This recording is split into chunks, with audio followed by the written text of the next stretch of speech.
Dalam nama Bapa dan Putra dan Roh Kudus. Amin. Shalom dan salam damai kepada saudara dan saudari dimanapun Anda berada.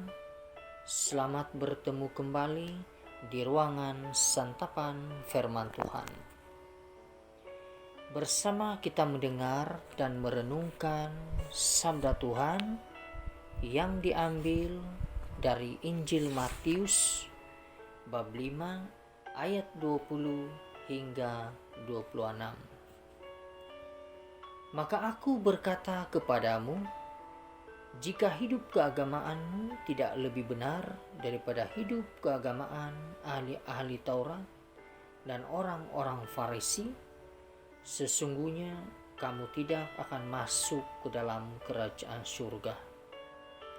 Kamu telah mendengar yang difirmankan kepada nenek moyang kita, jangan membunuh.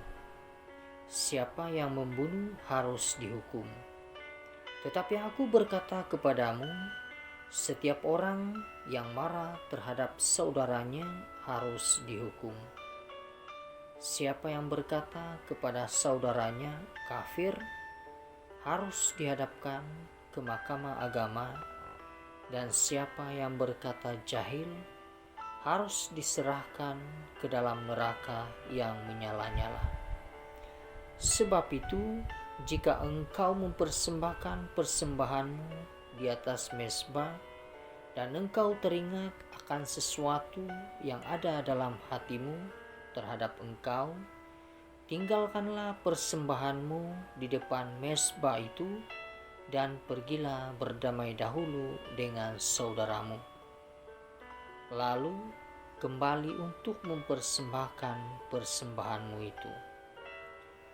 Segeralah berdamai dengan lawanmu selama engkau bersama-sama dengan dia di tengah jalan, supaya lawanmu itu jangan menyerahkan engkau kepada hakim, dan hakim itu menyerahkan engkau kepada pembantunya, dan engkau dilemparkan ke dalam penjara. Aku berkata kepadamu, sesungguhnya engkau tidak akan keluar dari sana sebelum engkau membayar hutangmu sampai lunas. Injil Tuhan, terpujilah Kristus. Pertobatan sejati menjadi sebuah langkah yang baik agar kita layak ambil bagian dalam pemenuhan janji keselamatan Allah. Saudara dan saudari, Injil Matius yang kita dengar memberi penekanan pada aspek yang fundamental dari pertobatan, yaitu kemampuan untuk memaafkan atau mengampuni sesama.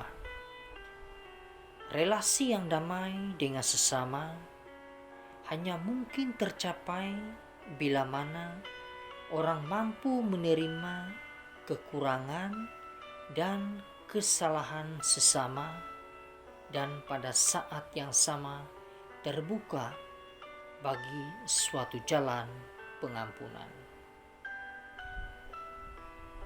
Perbuatan ini menjadi prasyarat dalam kaitannya dengan persembahan yang layak di hadapan Tuhan. Saudara dan saudari, dengan kata lain, keharuman persembahan kita akan hilang dan tidak bernilai ketika pada saat yang sama kita membangun tembok dan membiarkan sebuah perselisihan tetap berlarut. Kita tidak boleh membiarkan hati orang lain tersiksa karena suatu hubungan yang retak dan terluka. Kita tidak dapat bersujud dan berdoa dengan penuh hikmat. Kita perlu berdamai. Kita perlu merangkul yang terluka sebagai tanda mengampuni, sebagai tanda perdamaian yang sejati. Hanya dengan demikian persembahan kita menjadi layak di hadapan Allah.